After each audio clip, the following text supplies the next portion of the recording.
What is up, my friends, and welcome into the PHLY Phillies podcast. A happy Monday to you and everybody here across the Delaware Valley and beyond. Hello to everybody. Tyler Zula here. We are here with you for the next hour as we get you set for another series against a really, really bad team. And we'll talk about that at the end of the show. We have to talk about, of course, the sweep of the Pittsburgh Pirates. We'll talk about Mick Abel's debut. We will talk about Jose Alvarado, 80-game suspension. We talked a lot about it yesterday, Jamie and I did, on the emergency podcast. So I'm going to dive a little bit deeper into what the outlook now for the Phillies is, as opposed to what the immediate response to this is. We'll do that in a little bit as well. We'll talk to Bob Cooney at 1:30, and we'll do all that in the next hour. We have a ton to get into and just an hour to do it. So why don't we jump right into things? Mick Abel is the story of yesterday, probably the story of the weekend. Maybe not the story of the weekend, because I think Jose Alvarado probably would trump that at some point. But I think in terms of, if you're looking on the bright side, if you're looking at the fact that the Phillies are now 10 games over 500, if you're looking at the fact that the Phillies are now just a half a game back of the New York Mets in the NL East, if you're thinking about the fact that the Phillies erased a 5-game deficit in the span of just a little bit under 2 weeks, this was an overarchingly positive weekend for the Phillies. And before we go any further, I do want to say, tip of the cap to Paul Skenes, because he was, as expected, unbelievable in yesterday's game. And we'll talk a little bit more about him in just a second. But he was unbelievable and would have been the story of the game because it was his first complete game of his major league career. It would have been the story of the game if it weren't for Mick Abel. Mick Abel tosses 6 shutout innings in his major league debut, gives up just 5 hits, strikes out 9, walks 0. And we're going to talk about the command in just a moment and why that 0 is so important. But let's talk about the 9 strikeouts for just a second. The 9 strikeouts that Mick Abel picked up, including 5 of the first 6 outs that he recorded in the game via the strikeout, are tied for any pitcher making his major league debut as a member of the Phillies. He ties Curt Simmons, who struck out 9 New York Giants in a complete game 3-1 win back in 1947. Curt Simmons made 1 appearance that year at 18 years old, and that was the start that he made. The following year, he was with the Phillies for much more of the season and went on to have a really successful major league career. But I thought it was important to pair him with Mick Abel, not just because of the 9 strikeouts, but because they're similar in the fact that they also gave up 5 hits. They're similar in the fact that they won their first start as a major leaguer. But where they differ, and where I thought the best part of Mick Abel's game was yesterday, Curt Simmons walked 6 Giants in that game. Mick Abel walked 0 Pirates in yesterday's game. Now, he needed a lot more pitches, and that's a product of the time more than anything else. Curt Simmons threw 99 pitches in a 9-inning complete game shutout, despite the fact that he gave up 11 base runners. Mick Abel threw 84 pitches to get through 6. Product of the time of, hitters were looking for contact in 1947. Hitters are looking for home runs in 2025. They're looking for launch angle, and therefore, they're going to see more pitches per at bat in certain instances. Now, there was one at bat in particular, Adam Frazier ended up with an 11-pitch at bat, but that's what runs pitch counts up, is it was pitchers were pitching to contact in 1947, and hitters were hitting to contact in 1947. And of course, it was also the fact that, guys like Curt Simmons and those in the 40s and 50s, Robin Roberts for the Phillies for that matter, these guys just threw every, 3rd or 4th or 5th day and just took the ball, and that was that. But that was the big difference to me in yesterday's game. When you comp Curt Simmons and Mick Abel starts, the walks or lack thereof for Mick Abel were the most important thing to me. He was excellent with his command. He is a 23-year-old kid who, I've said this plenty, you're probably tired of hearing me say this. He's a 23-year-old kid who was written off by a lot of people. He was the 15th overall pick in the draft class that he was selected and always had great stuff. Fastball had life, breaking balls were good, had good mix and good repertoire and things like that. The issue with Mick Abel throughout most of his career was twofold. One, his command was trailing and lacking at times. Last year, in 108 innings pitched, he walked 78 hitters. Last year, in 108 innings pitched, he gave up 119 hits. And that 119 hits was the second thing, was when his command faltered, that's when he had to come back into the zone with a fastball, and he was giving up a lot of hard contact. So last year, he had a lack of command, a high walk rate, and a 1.8 whip to go with a 6.46 ERA in AAA Lehigh Valley. Last year, Mick Abel was not good. There's no other way to put it. Last year was a bad year in AAA for Mick Abel. And then something changed this offseason. And you could read the story about how he was told to become the, quote, quiet assassin. It was a really good article about not allowing his emotions to get the best of him, about being kind of stagnant and in the same mindset no matter the outcome of the game. And you saw it yesterday. The Phillies won, and they panned to him, and Tom McCarthy made a joke about same facial expression, very lack of emotion, and that's not a bad thing. The Phillies won his first ever start, and he was stoic, he was poised, he was professional, and I think that went a long way in AAA, and it's why he was able to make his Major League debut this year. Rich Hoffman and I talked about it on the morning show this morning. The Phillies were in desperate need of a fifth starter for a lot of the second half of the season. After Spencer Turnbull went down with what ended up becoming basically a season-ending injury, the Phillies were turning to a bunch of different guys to fill the void. And it really became important to fill the void when Ranger Suarez also missed a lot of time. So the Phillies needed anybody to come up and give them quality innings. They didn't get it from Taijuan Walker, a 7 ERA in his starts last year. They didn't get it from Tyler Phillips. One really good start. The rest were really rough. They didn't get it from Colby Allard. One really good start. The rest were rough. I thought he was the best of the group, but that's not really saying a whole lot. They didn't get it from Tyler Gilbert, and they didn't get it from anybody else that they asked to make a spot start. They had nothing out of the fifth spot last year, and they won 95 games. If Mick Abel had pitched to any semblance of what he did this year so far in AAA, he would have made his Major League debut last year. But we can let bygones be bygones and talk about this start, because this start was really, really impressive. All of the things that I just mentioned worked for him yesterday. He pitched with poise in yesterday's game, and it's why he was so successful. And I understand you can sit here and say the Pirates offense is not very good, and it's not. We talked about it in the preview, the series preview. Worst team batting average across baseball, least amount of runs scored per game across baseball, bad OBP, lack of gaps power, lack of power. It's not a very good offense, but it's still a professional offense, and it's still a major league team that the Pirates have. You could joke and say maybe it's a quad A team, but it's still a major league team that Mick Abel went and faced. And I thought the poise that he showed, the attack that he showed, was really, really impressive. He used all 5 of his pitches yesterday. Now, he didn't use the changeup a ton. I think he only used it 5 or 6 times. But he used all 5 of his pitches yesterday. He attacked the zone early. He stayed ahead. He got ahead with the fastball. And the thing that was most impressive to me was the fact that he spotted his fastball so well. There were multiple times in the first couple of innings where Mick Abel spotted the fastball down and away, outer edge, run it off the outer black, great pitch. Run it off the outer edge, up and away to a right-handed hitter, great pitch. Where he wanted his fastball to go, that's exactly where he was putting it. His command early in the game was really, really sharp. He gave up a couple of base hits in the first and then ended up getting a ground out and a pair of strikeouts. He then followed that up with 3 more strikeouts in the second inning. He averaged 97.3. He hit 99 on the gun. And he was not afraid to go right after these Pirate hitters. And he did it for most of the afternoon.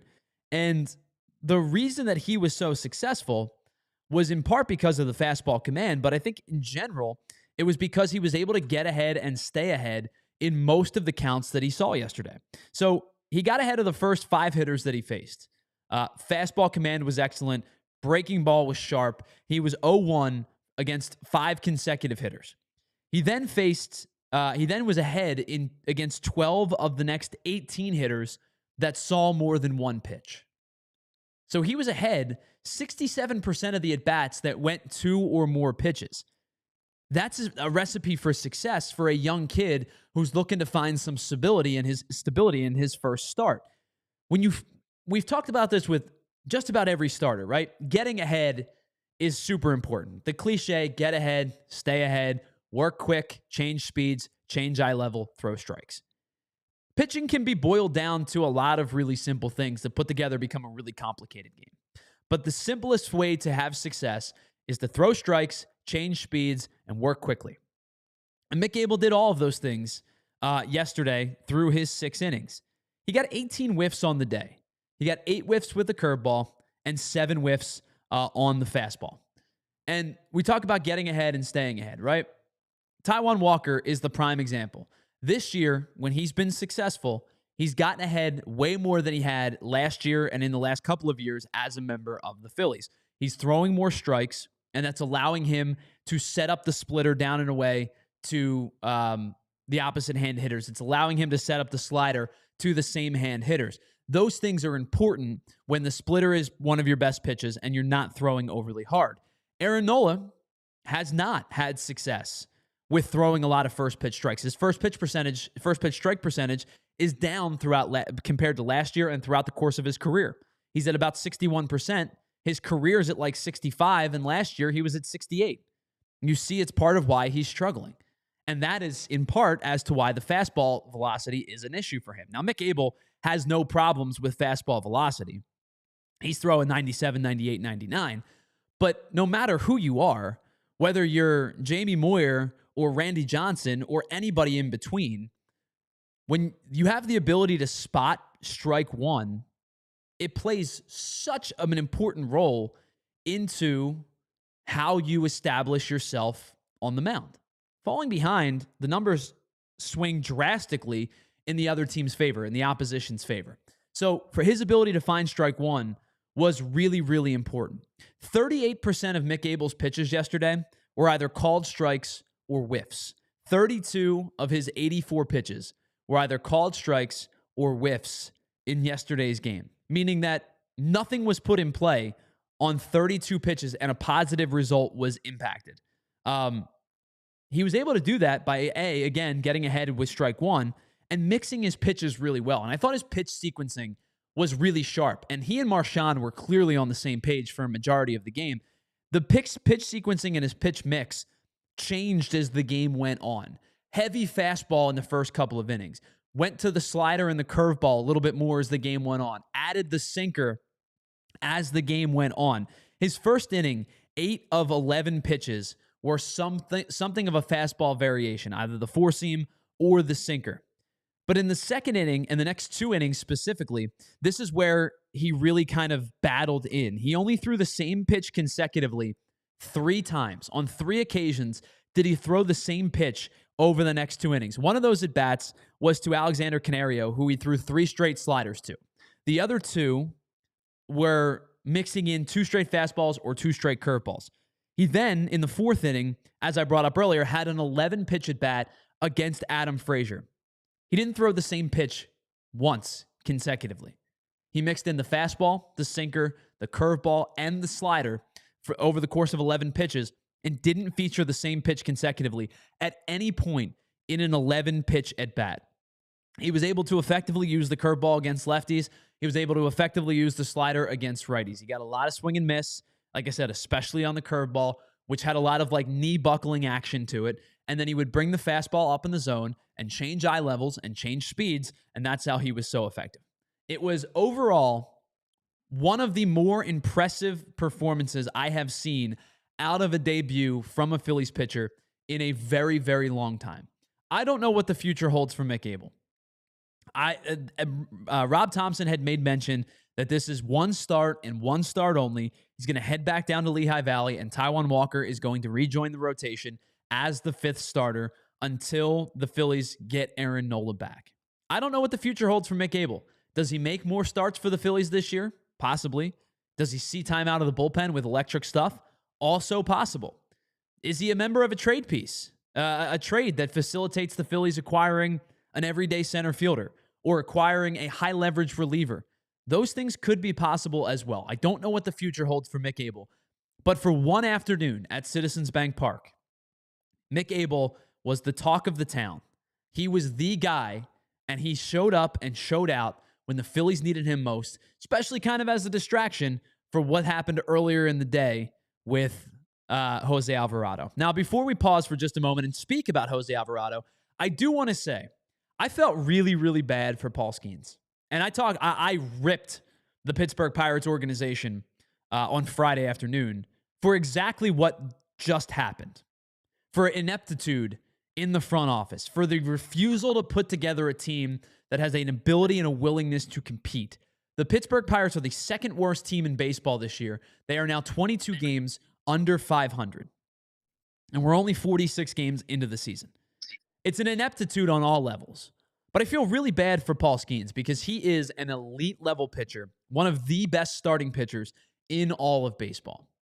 And I was trying to find it on Twitter without all the curse words in it.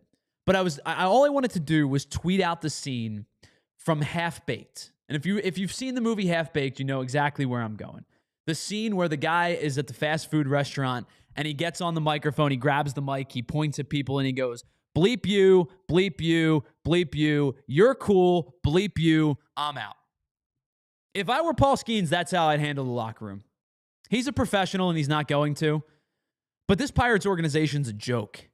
And if I was Paul Skenes, I'd be like, dude, I just threw my first complete game shutout, my first complete game. And he even said there needs to be an asterisk on it because he only threw 8 innings. But complete game nonetheless. Gave up 1 run. Was excellent all day long. Was more than qualified enough to win this game. And the Pirates gave him nothing, as they have for a majority of the season. Paul Skenes, the Pirates have lost 7 starts this year from Paul Skenes. He has a 2.4 ERA, or it was 2.6 heading into the game. I'm curious as to what it is now. In fact, I'm going to go find it really quickly for you. 2.44. If I were him, I'd be pissed. In his 33 starts, Paul Skenes has thrown 195 and 2/3 innings. He has struck out 232 hitters in those 195 and 2/3 innings. He has a 2.12 career ERA. And yet, he's 14-8 in 33 starts. He's 3-5 this year. They've lost 7 of his 10 starts for a guy posting a 2.4 ERA. If I were him, I would go full half-baked on them.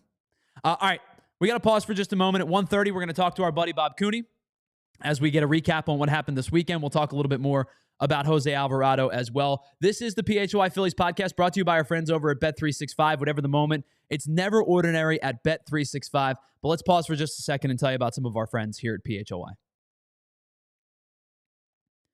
You know, they say a picture's worth 1,000 words, and one local Philly artist has proven that time and time again, and that's our friends over at Art of Words. Each piece is made entirely from handwritten words. You can think about the Eagles, every Eagle ever making up Lincoln Financial Field, or every Philly ever making up Citizens Bank Park. I showed you the other day the one that I've had hanging in my childhood bedroom at my mom's house for over a decade of Brad Lidge. I think we have one back there right behind Joey, who's producing today's show as well. But it's not just sports. He's also captured Boathouse Row, Reading Terminal, the Philly skyline, the Jersey Shore, everything that makes Philly and the Philly area unique. Art of Words has you covered. They're unforgettable gifts for your sports fan in your life. For a graduate, graduation season is right around the corner. A housewarming gift, or Father's Day, which is just about a month away. Any occasion, Art of Words has you covered. Art of Words started selling art in the K-Lot and Rice's Flea Market and credits Philly fans for launching his career. But it's not just Philadelphia either. If you're looking for somebody who's out of town, somebody who's a diehard in another market, there's a couple around the corner from us here. A couple of the pieces of art, around the corner from us here at the studio. I saw Boomer Sooner, Oklahoma. I saw Truist Park. They're all excellent pieces of work. They're not just art, but they're also conversation starters. Art of Words has been featured on the Today Show, ESPN, and TED Talks. So check out The Art of Words at artofwords.com and use the promo code PHLY at checkout for 15% off your purchase. All right, speaking about upfront, honest pricing, let's talk about our friends over at Empire Today, because just like your favorite team needs a home field advantage, you need the home floor advantage, and Empire Today is the one that is going to help you get that. They are the flooring experts. They have dedicated flooring professionals who focus solely on flooring each and every day. Listen, we've all been to the big box stores before. You wander the aisles aimlessly. You ask for help for somebody who may not be a flooring expert. They're just covering a shift or filling in for somebody who's on break. And while it may not be a bad product, you leave a little bit to be desired. Instead, head on over to our friends at Empire Today, because from the initial purchase all the way through, from that consultation all the way through exactly what it's going to look like in your home, Empire Today has you covered. They are living and breathing flooring experts, and they'll be with you every step of the way. You can pick the right flooring and the right color for your space. You can see how it looks with your furniture in your home. So schedule a free in-home estimate as quickly as tomorrow. Well, today, but for tomorrow, because nobody likes to wait for things. PHLY listeners also get a chance to receive a $350 discount when you use the code PHLY. Once again, $350 discount with the code PHLY. Restrictions apply. Visit Empire Today/PHLY for full details. All right, welcome back to the PHLY Phillies podcast here, brought to you by our friends over at Bet365. A hello to everybody in the chat. Ray Schumacher, Roast, Molly and Barkley's Life, K-Red, everybody who's been in the chat so far, thanks for hanging out with us. Really appreciate it. And Roast, to address your point, the question is, why is he suspended for the playoffs? Also, is this a new rule? I don't remember someone getting suspended and then being suspended for the playoffs as well. Of course, you're speaking about Jose Alvarado, who the news dropped yesterday, was suspended 80 games and also has been barred from postseason action. I don't know when this rule was implemented. I'm not going to lie to you. I haven't had a chance to find that information just yet. But Alvarado is actually the second player this year to be suspended 80 games and also be barred from postseason action. If you remember, before the season started, or right as the season was about to start, Jurickson Profar was suspended 80 games as well, had signed with the Braves and was suspended 80 games. And he also is postseason ineligible. And that was a super interesting one, because he basically is missing games 1 through 80 and then has the ability to be reinstated and play basically the second half of the year. Now, Jurickson Profar had an excellent year last year. He was really good for the last 2 years, in fact. I don't know what he's going to be. I don't know the type of player he's going to return. Does he return to form? I don't know the answer to that question. But he and Alvarado now have both been not just suspended 80 games, but I think the bigger thing is the postseason ban. And that's kind of where I wanted to talk about to have this segment here before we touch on it with Bob. Is the immediacy of the situation now at hand for the Phillies is very, very real. The Phillies were going to need to address the bullpen. And I spent the last couple of weeks talking about Tanner Banks has been better, and Jordan Romano has been better, and Matt Strahm is ever consistent. And the reality of all of that is those things are true. But you still, I think, and I think this is true for any team, every team that's in a playoff contention is going to look to add to the bullpen in some capacity come trade deadline. The Phillies were not exempt from that. The Phillies still needed a high leverage reliever. Now, my thought was always going to be, it's probably going to be a right-handed reliever. You can go with Alvarado and Strahm from the left side and Romano and Kerkering from the right side and add an additional right-handed reliever, and that's your 5. You have the 2 lefties and those 3 guys, and then your low leverage guys would be Tanner Banks and Joe Ross. Now, I don't know if that necessarily means somebody internally could be the immediate candidate for that to happen. Seth Johnson has been moved into a bullpen role. Could it be Seth Johnson? Could it be Mick Abel? I mean, I don't think that that's the case. I think Mick Abel's a starter. But if you're looking for electric stuff and you're looking for a reason to keep Mick Abel on the roster, maybe that's a consideration you would make. We've talked plenty about Andrew Painter and the David Price role, right? I'm sure you're probably tired of hearing about the comp between David Price and Andrew Painter. The Phillies have said time and time and time again, when Andrew Painter is available, he is going to be a starter. And whether that means a 6-man rotation or that means Ranger Suarez moves in a trade or Ranger Suarez gets moved to the bullpen, or who knows? There's a plethora of options. The Phillies find themselves in a really good spot in terms of starting pitching depth. But they find themselves in a really, I don't want to call it a desperate spot, but a really rough spot in terms of bullpen depth. So does this mean that Mick Abel is part of a trade, as we mentioned? It's certainly possible. So the Phillies now are in a bind and probably need 2 bullpen arms. So last year, the Phillies went and acquired Tanner Banks, and they went and acquired Carlos Estevez while moving Sir Anthony Dominguez and Gregory Soto. There were a lot of trades that were made at or around the deadline for playoff teams to acquire bullpen help. And the reality of the situation was those moves cost a lot in terms of high-end prospects. So I went and I looked at it because my initial thought was, I bet you there's a lot of guys that went for some pretty steep prices. And the reality was, that's the truth.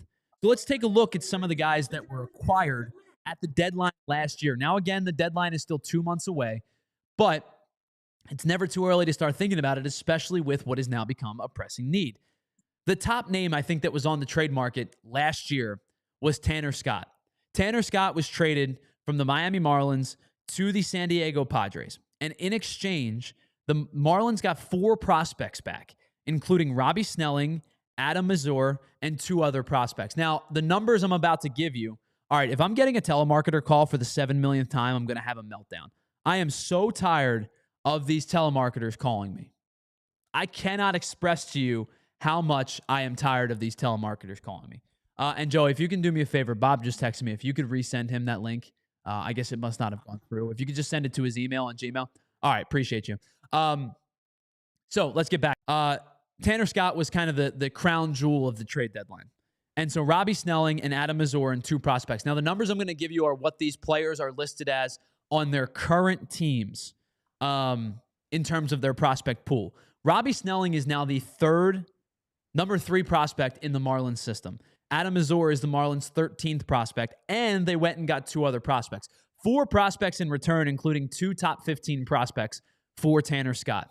Lucas Erceg went from the Oakland A's at the time to the Kansas City Royals. They gave up 3 prospects. The big one of note, and the reason as to why they didn't have to give up 2 within the top 10 or 15, was that they were willing to move on from Mason Barnett, who is now the A's number 3 prospect. They gave up 3 in total, including the number 3 prospect.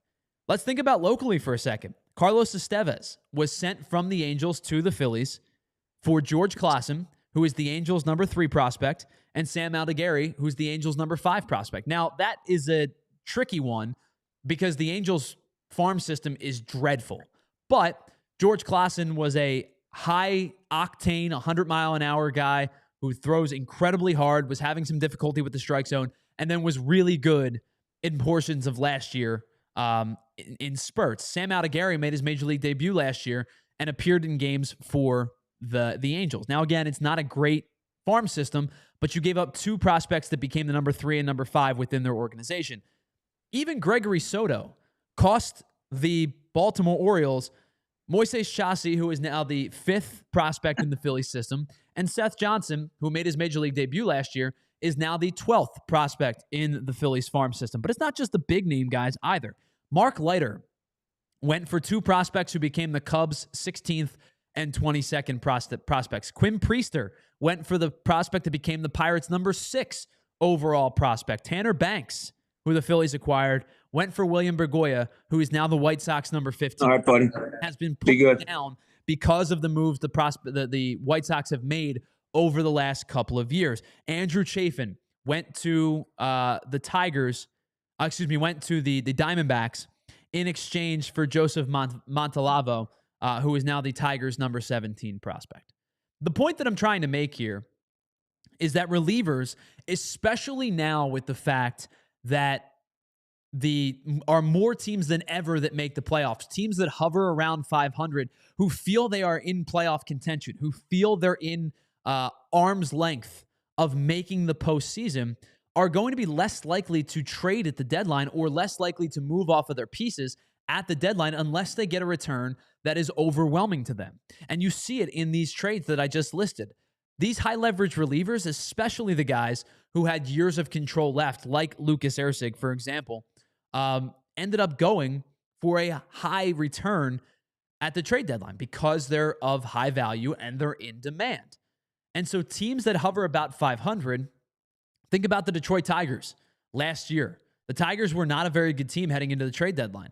Ended up winning a ton of games in the month of August and September, made the postseason, and now they have 31 wins this year. They're playing excellent baseball. There's a lot of teams that are invested in the postseason or might even like soft buy as opposed to soft sell or sell to try to stay afloat in the postseason. So it becomes more and more pressing to acquire these type of high leverage relievers because of the costs going up and up as the years go on. All right, so we're going to pause for just a moment. On the other side, we're going to talk to our buddy Bob Cooney, who joins us in just a moment. But before we do that, let's pause for just a second and tell you about some of our friends here at PHLY. All right, let's start with Bet365, our presenting sponsor, because whatever the moment, it is never ordinary at Bet365. Bet365 features 90 million users worldwide, and one of the big reasons is because they are the pioneers of live in-game betting, and you can live stream 780,000 events each and every year across all different sporting platforms, 78 different sports to live in-game bet, in fact, and you can watch those over the 780,000 live streams that they feature each and every year. And how about this? New customers now get $150 back in bonus bets when you bet just $5 if you win or you lose that $5 bet. So here's what you're going to do. You're going to head on over to the app, sign up, and use the promo code PHLY365. Deposit just $10 and place your first bet for $5 to get up to $150 back in bonus bets, whether you win or lose. You can use those bonus bets on spreads, totals, player props, futures, and so much more, because whatever the moment, it's never ordinary at Bet365. Must be 21 and physically located in Pennsylvania. If you or someone you know has a gambling problem and wants help, please call 1-800-GAMBLER. All right, small business owners or people looking for their next job. If you're looking to either hire an employee or you're an employee looking for your next job, I can't recommend our friends over at LinkedIn and LinkedIn Jobs enough. So small business owners, you know, you don't have the luxury of thinking about clocking out and worrying about other things. You're always on the clock 24/7 thinking about your business. So one of the things that's going to make your business even better is hiring the right candidates for the job that you're looking for. And that's where the hiring partners at LinkedIn Jobs come in, because they're going to work just as hard as you do to pair you up with the most qualified candidate possible. They have a new feature that's going to help you write your job descriptions for you, and then they quickly get that job in front of the right people with deep candidate insights. You can either post your job for free or you can pay to promote it, and promoted jobs get 3 times more likely qualified applicants at the end of each cycle. Now, at the end of the day, the most important thing to your small business is the quality of candidate, and LinkedIn, you're going to feel comfortable that you get the very best. You can let your network know you're hiring as well, and you can add a hashtag hiring frame on your profile picture to help you get 2 times as many qualified candidates. And you'll find out why more than 2.5 million small businesses use LinkedIn for hiring today. Find your next great hire at LinkedIn. Post your job for free at linkedin.com/Phillies. Once again, that's linkedin.com/Phillies to post your job for free. Terms and conditions do apply. All right, welcome back to the PHLY Phillies podcast, brought to us by our friends over at Bet365. Joe, we good? All right, let's join be joined, I guess I should say, by our friend. You see him on allphly.com, and he joins us here each and every Monday afternoon. It's our buddy, Bob Cooney. Bob, what's going on, my friend? Tyler, how are you, buddy? Everything good? Yeah, Tyler, can you pot us up on our end there? How about now, Bob? I got you. All right, Joe, I'm gonna if we can just get the so he can hear me and you can hear him, but I can't hear Bob. We're almost. I'll just talk to Joe. Hey, you just talk to yourself. That's great. What's can up, our man? friends hear Bob? How you doing, Joe? I'm doing good, man. All right. Joe, do me a favor. Let's go back to the one shot. If we can get this set up, we'll bring Bob back on in just a second. Right. We'll talk to Bob in just a moment. It may be an output thing. It may be just an issue with our speaker on our end, but we'll get that figured out in just a moment. I do want to say hello again to everybody in the chat. K-Red, me and you both. If I can live and have no job, that would be a perfect world to figure that out. If I can make money and not work, I don't know how to. I don't know. I don't know. I don't know how to make that work, but I'm going to try my best. Ben Ace, I apologize to you. I know the job search right now is a really difficult task. It is something that I do not envy. My brother was going through it for a while and really, really struggled to find the right job. After the last job. Chris Miller, even if a top-notch reliever is traded for the Phillies, still boom or bust with lineup. Not entirely true, I don't think. I think this team has been much better in terms of being a more spread out offense. Now, they have had spurts where they do go through valleys, just like every other team does. But I do think this team has been much better with plate discipline over the course of the season. Their K rates have gone down. Their chase rates have gone down. They have had multiple games over the last few weeks where they've strung hits together. They've strung base runners together. At, Friday night? That they had really patient approach and walked a couple of times and ended up forcing the Pirates bullpen to kind of self-destruct a little bit. I think that, again, it's a bad Pirates team. There's no question about it. But I think they've done a much better job. Yeah, I mean, against Paul Skenes, nobody succeeds against Paul Skenes. He's been excellent all year. So I get what you're saying, but I think in this regard, they've done a much better job as of late in terms of stretching out at bats a little bit further. John Peace, Alec Boehm has almost no trade value in your opinion. I don't know what Alec Boehm, I don't know what Alec Boehm's trade value was last year, at the trade deadline, or not the trade deadline, excuse me, in the offseason. I don't know what his trade value was at that point. So I don't know what the value of a trade right now is, and I don't think there's any decision-making on an Alec Boehm move anytime soon. He's your starting third baseman until a further conversation. And yes, Molly and Barkley's life. The Pirates are an absolute inept organization. We've talked about this plenty. Not just the Pirates. The Marlins, the A's up until recently, and they've strung together a couple of good players, and they're playing about 500 ball. But we've talked about the teams that have really, really struggled, and they're primarily the teams that aren't willing to spend money. All right, I think we're good. Bob Cooney is going to join us once again. Bob, can you hear me from outer space? Tyler, I got you, buddy. How you doing? Nope, still can't hear him. He can hear me, do though. Sign language. Can our friends hear Bob? That's really my best. Everybody can hear Bob except me. All right. It's a Tyler problem. I'm going to ask you a question, and I'm going to pretend like I hear your answer. We're going to have a great conversation this way. All right, so Phillies take all 3 games this weekend and do it in different ways. But let's start with Mick Abel, who was excellent in yesterday's game. And I talked about the 9 strikeouts, tying Kurt Simmons as, for making a major league debut with the Phillies. I thought he was poised. I thought he was confident. And the command was excellent. What stood out to you in Mick Abel's major league debut yesterday? Yeah, all of those physical traits that you point out, Tyler, those were things that did stand out to me. But the mental aspect of it seemed to be really good, and he spoke about it after the game. He hasn't had a great minor league career. He struggled mightily last year. And for him to come out and just seemed like he had the attitude, seemed like he had the confidence in himself. And as the game grew, so did his confidence, it appeared. And, you went through the pitches that he threw, the fastballs that were hitting almost 100, the just diving off-speed stuff that was absolutely sick. Pittsburgh just seemed to be off balance all day long. I loved what he did. And I was even upset when they took him out, which many people probably were. But what a great performance and something you needed. You needed that good feeling after the news that you got earlier in the day. Yeah, so I actually wanted to ask you, that was my next question. 84 pitches, did fall behind on 3 straight hitters in that 6th inning. Was it to you, did it feel like this was a let's end on a high mark type of situation as opposed to, maybe you run him back out for the 7th? Not a very manageable pitch count, but did it feel to you that this was kind of like an end on a high mark type of situation?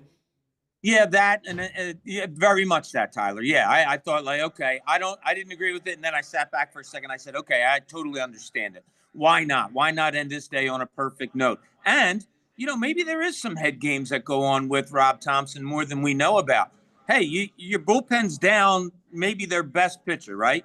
So starting yesterday, you're going to have to change things. Okay, here you go, Kirkering. We're going to put our trust in you. Boom. Here you go, Strom. Here you go, Romano. Whoever it may be, you're going to have more trust in those guys, and they're going to have to come up clutch, more clutch so than, maybe before. They have different roles a little bit now. So there might have been some games going on there in Rob Thompson's mind.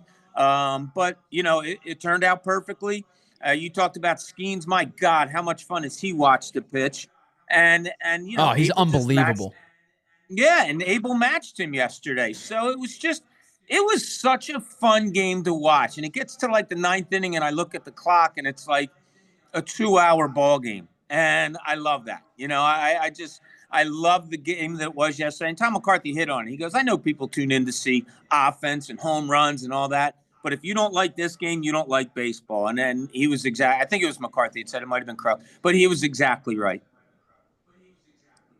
Pitchers duels in the regular season, I think, can maybe lull people to sleep a little bit. Pitchers duels in a postseason, I think, are on another level because every pitch is magnified. Every pitch means more. But you're right. Last night or yesterday afternoon was one of those. It felt like these two guys were kind of matching each other pitch for pitch. And when you're going up against a guy like Paul Skenes, who I've gushed over, people are probably tired of hearing me talk about how much this kid is going to be like a Cy Young candidate for the next 10 years. To do that, not only to do that, period, but to do that in your major league debut made for some really good theater yesterday. It did. And that's a competitor right there, right? And Mick Abel goes out on the mound. It's his first start. Adrenaline's going. And you look and you see Paul Skenes over there. Oh, yeah, there's the guy that started the All-Star game last year, Rookie of the Year. Like, that's got to come into play in your thinking also. So where do you go? Do you even raise yourself a little bit higher saying, okay, let me show myself against the best that this league has? And that's what he did. And I really do read into that. Mick Abel could come out and say, hey, look, I got to just stay within myself and all that. That's crap. I mean, you've competed. We've been around competitors, professional competitors all our life. Like, that's what they do. Whatever extra motivation they need, if they should, they get it. And if you're going to tell me he didn't know Paul Skenes was on the mound for the Pirates yesterday, I'm not going to believe that. I think it upped his outing even a little bit more, and it was great to see from him. So you brought up the bad news of Sunday, and let's talk about that for a little bit, is Jose Alvarado's 80-game suspension. And to me, Bob, the bigger concern, like 80 games is tough enough. Like, this is a bullpen that's kind of been stretched depth-wise, and they've been much better as of late, but stretched depth-wise throughout the season. 80 games is difficult enough, but the postseason ban for a guy who since 2022 has made the most postseason appearances in all of Major League Baseball from any pitcher, that is really going to try to test the mettle a little bit of this Phillies bullpen until whatever help looks like, until that help arrives. Yeah, and so what happens here? I mean, do you go out and get somebody like you were talking about earlier? Is there somebody in the pen that you have to say, look, you got to be better, you have to be this, and they become that? What stuck in my mind as soon as I heard the news yesterday was last week when I was on with Jim Salisbury and Jamie. And Jim said he was talking about the starting pitching depth, and with Abel coming up, and with Painter doing what he's doing and what he's expected to do. And now Ranger Suarez healthy. Do you look into the future of a playoff and you say, wow, Christopher Sanchez, could you imagine that being a piece out of the bullpen, like a real 1 or 2 inning, comes out firing? Is that something that you look? And this was before we knew the news of Alvarado. So, like, that started sticking in my head, like, wow, where do you go from here? It's going to play out, right, Tyler? I mean, do they make a trade? Probably. Are you going to get somebody to come in here that is the Alvarado? I don't know. I mean, does it mean somebody deeper in the bullpen all of a sudden steps up and has an unbelievable year? We've seen that before. We've seen it from a J.C. Romero. We've seen it from a Ryan Madsen before. Even Brad Lidge, a perfect year. You sometimes you just see stuff out of bullpen guys that you don't expect, and it might last 3/4 of a year, a full year. Maybe that's going to happen on their end. Maybe it has to happen on their end. But I just have a feeling that this depth of starters that they have somehow is going to help this bullpen down the road. I don't know exactly how, but we'll see. Yeah, you bring that up, right? I think about the 2023 World Series where leading up to that World Series, it was a conversation of whose bullpen is going to be worse heading into the postseason. Like, because the Rangers bullpen all year, I believe, led the league in blown saves. And then all of a sudden, Jose Leclerc found it. Josh Sborz found it. And then the same thing for the Diamondbacks as well. Paul Sewald was excellent. Miguel Castro was excellent. So sometimes these things just manifest in a way that you don't expect from guys that you don't expect. But it is a difficult task to replace the guy that was, probably was stuff-wise, maybe your best pitcher on the staff, but if not, at least your best, stuff-wise guy out of the bullpen. I'll be interested to see how this kind of unfurls over the next 2 months leading up to the deadline.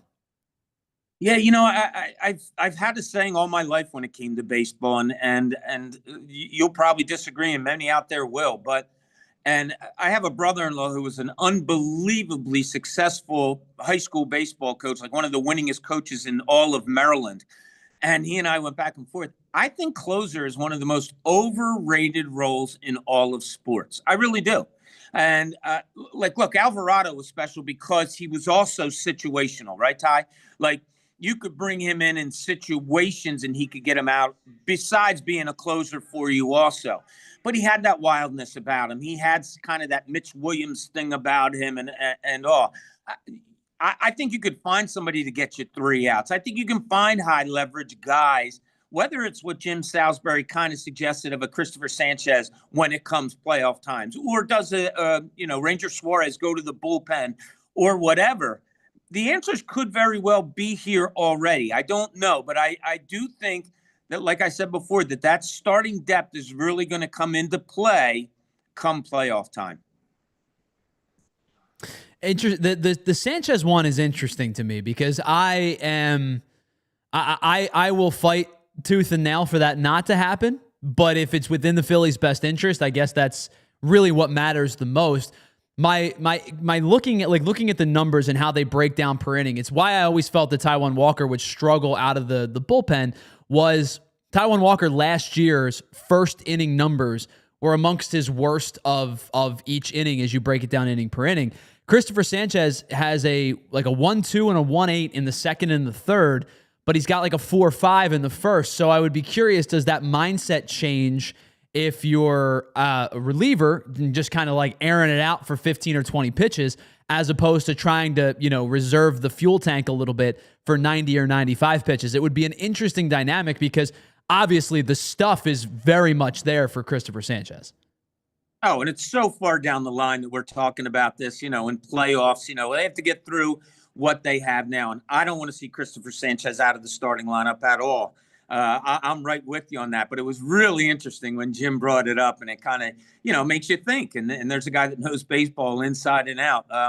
But the starting pitching of this team is just unbelievable, Ty. Like, I went through the numbers of this 6-game home stretch that they just had. Now, once again, let's take away Aaron Nola and the horrible outing that he had.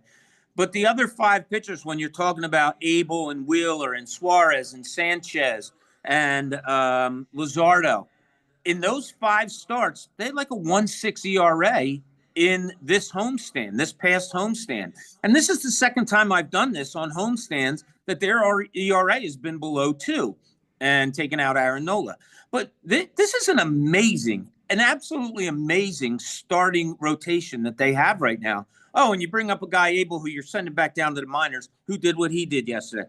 Oh, and you have a guy, Andrew Painter, who people are comparing and say that, national people, that he should be in the same conversation as a Paul Skenes. Like, this might be something really, really special that you have going on this year with this starting rotation. And again, we'll see how it all plays out with the numbers. So let's talk about the upcoming series, 4 against the Colorado Rockies. It's a 7-game, pseudo West Coast trip. You head to Colorado for 4 and Sacramento for 3.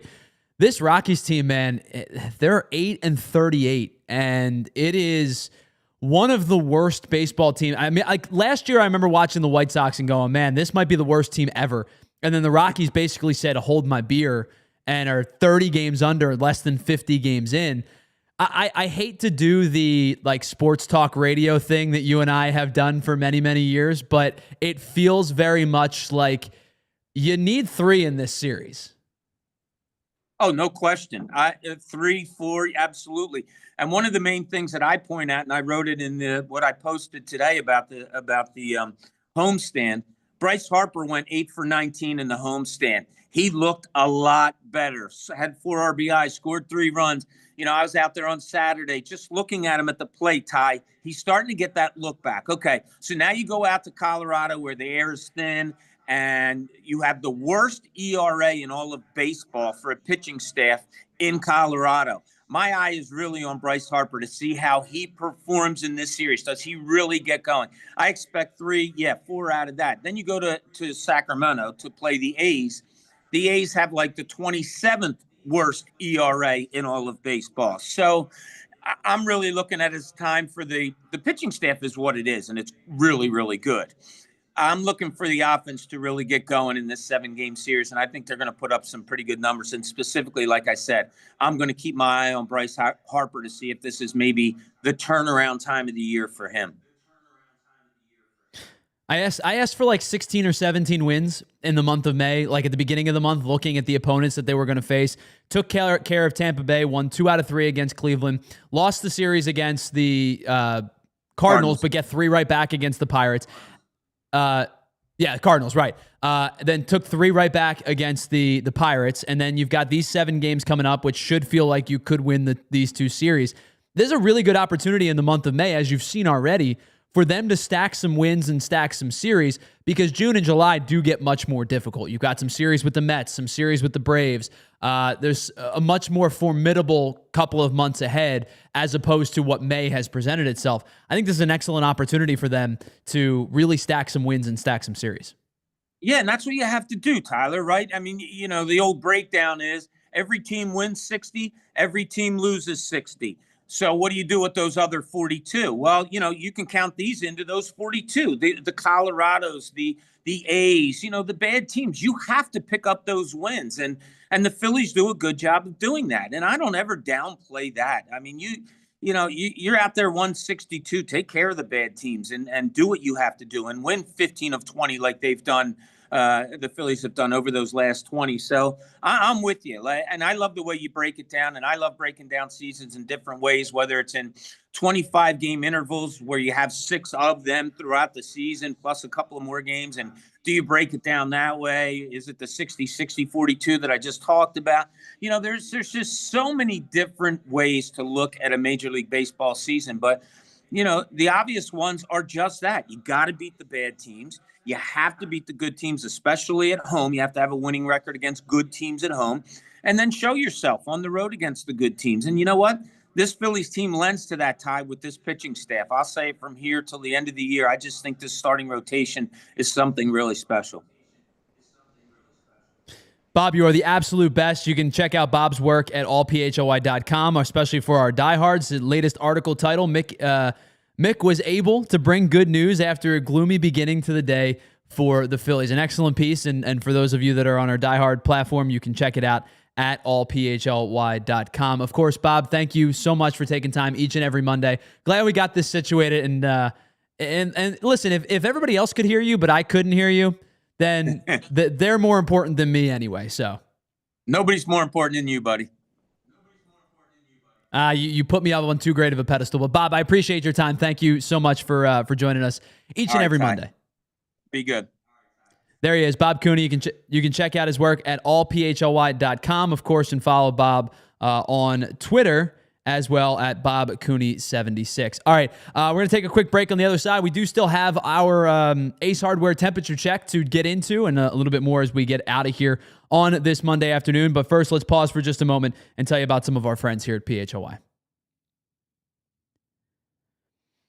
All right, GLAT Hair Restoration. GLAT Hair is I've been telling you about our friends at GLAT for a long time now. And if you don't take my word for it, take John Mark's word for it on Philly with John Marks each and every morning at 8 a.m. Because if your hairline's been slipping and you're thinking about doing something about it, you have the opportunity now to make those changes. Hair transplant, they're not just cosmetic. It's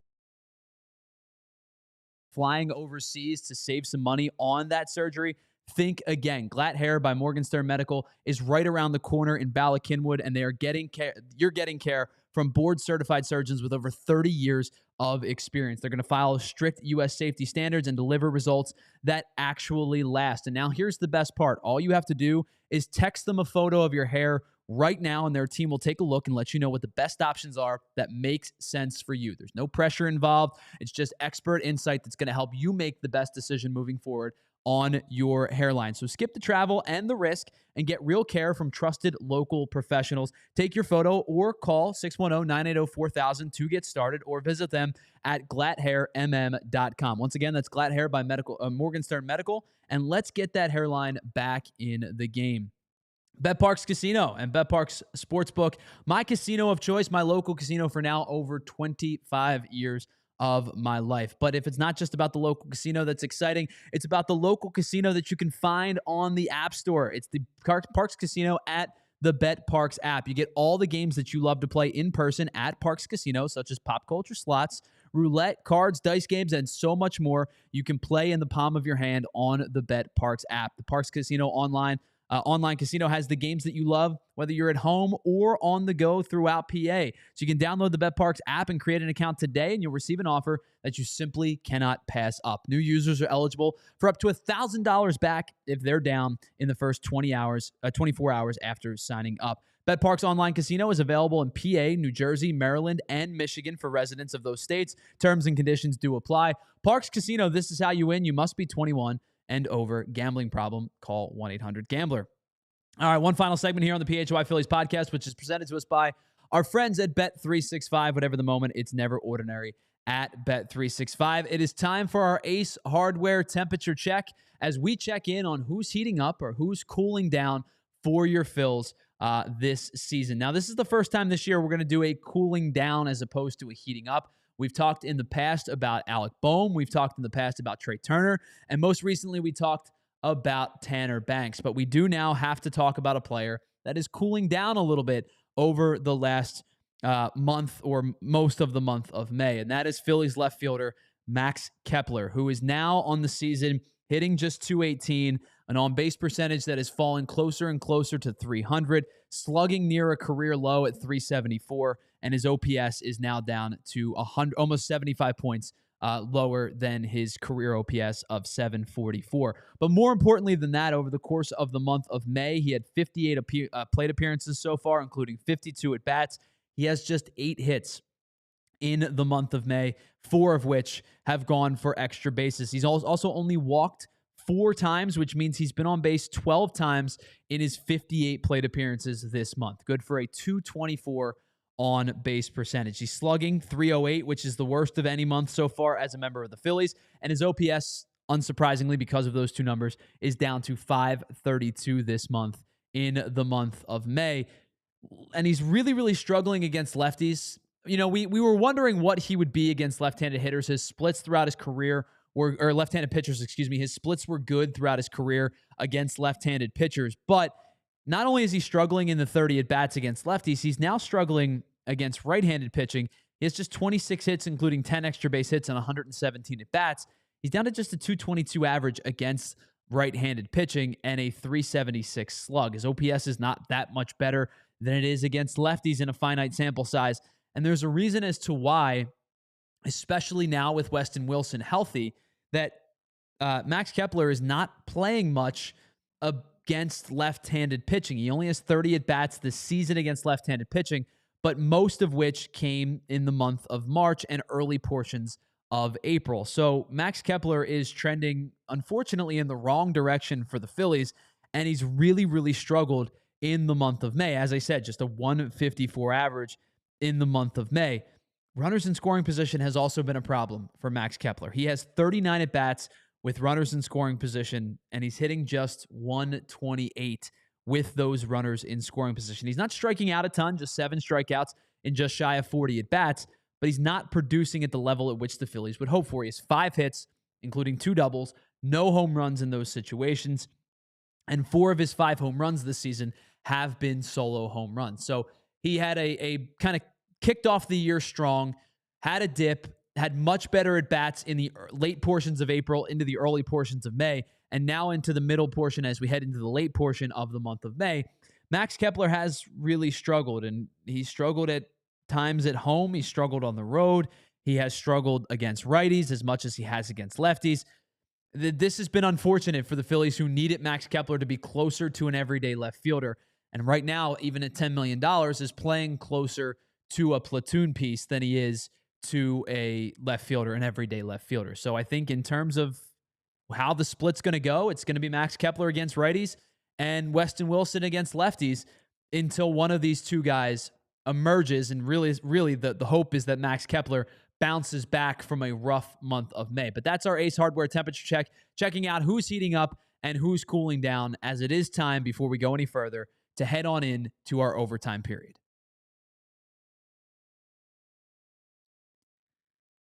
You know, I think, Joe, on the PHLY Phillies show, every other show has overtime, and rightfully so, right?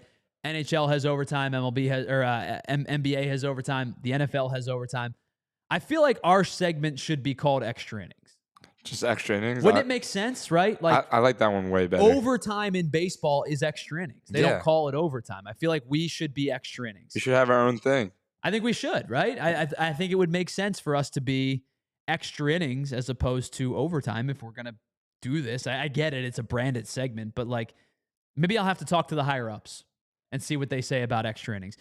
Listen, we're not going to go too deep into extra innings today. Just a quick glance at or overtime. I should say, I want to call it extra innings. Just a quick glance at the series preview against the Colorado Rockies. And Bob and I talked about it. This team sucks right now. There's no other way to put it. They're 8-38. I don't know how you're 30 games under 500, 46 games into the season, but they are, and they're 6.5 games worse than the Pirates, who are the second worst team in baseball. Let me give you some numbers. It gets worse as I go. I texted this to a buddy, and I said, hey, here's the offense, here's the defense. Here's the pitching. It just gets worse as you go. The Rockies have scored the second fewest runs this season at 152. They average just 3.3 runs per game, which is also the second worst. They have the third fewest hits and are tied for the third fewest stolen bags. Unsurprisingly, they have the second worst OBP and are in the bottom 5 of slugging and OPS. Individually, of the players with the 10 most at-bats for the Rockies this year, 5 are currently hitting under 210. They've been outscored by over 140 runs already and have scored 2 or fewer runs as a team in 24 of their 46 games this year so far. In those 24 games, you want to take a guess what their record is when they score 2 or fewer runs? It's 2-22. They are awful offensively. This is one of the worst offenses I've seen in a really long time. And the pitching is equally dreadful. For the second year in a row, they're dead last in team ERA. And through the first 48 games of the season, they're somehow worse than they were last year. And last year, they had one of the worst ERAs in baseball in the last 2 decades. They were that bad. I mean, I'm talking about 2004 Detroit Tigers bad, and that team lost, I think, 120 games. They were 42 and 120, if I remember correctly. It's that bad, and they're worse this season. They've given up the most hits across all of baseball while subsequently striking out the fewest hitters. They're last in WHIP and last in opponent batting average by a fairly sizable margin. And last year, it was the bullpen that caused them problems. This year, it's the starting pitching. The Rockies starters have a 7.08 ERA. I'm going to say that again because it's almost unfathomable how bad they are.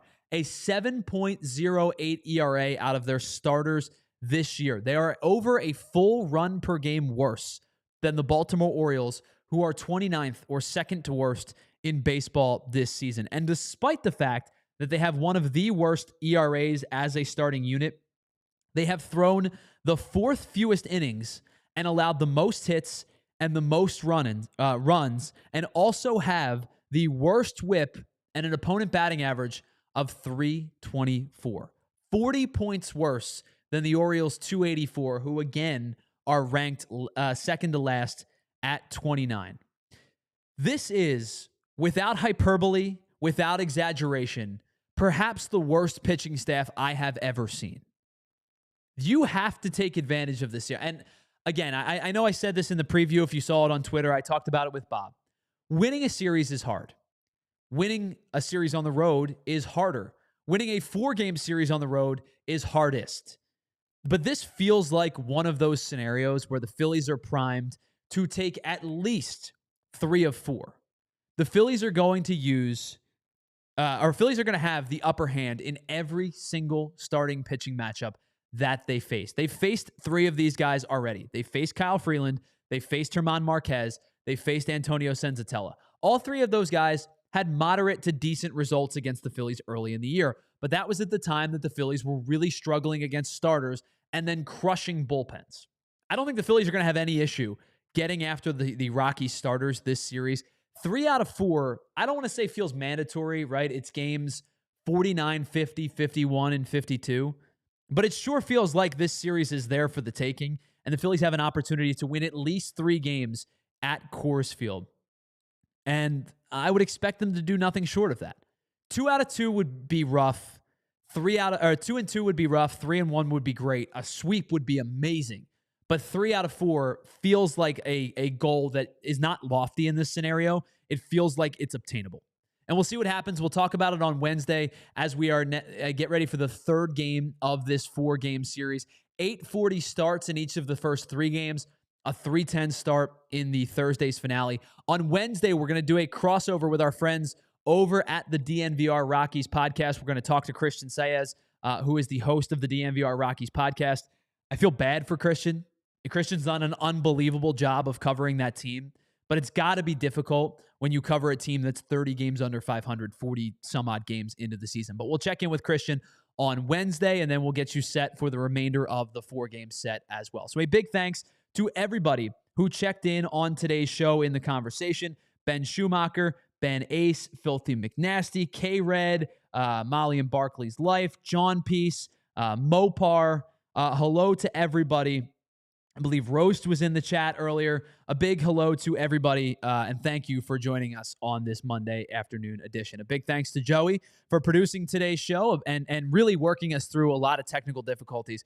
That would have been a disaster if it weren't for Joey and Julia for very quickly resolving our issues. A big thanks to Bob Cooney for not only joining the show, but having patience to work through those technical difficulties. Big thanks to all of you as well. Can't thank you guys enough. We'll be back on Wednesday for our next live show at 1 o'clock. The Eagles show is on now, so flip on over to the PHLY Eagles show and the PHLY Sixers to round out the afternoon. Again, we'll be back at 1 o'clock on Wednesday. So we'll talk to you then right here on the PHLY Phillies podcast. See ya. We all silly like the mayor.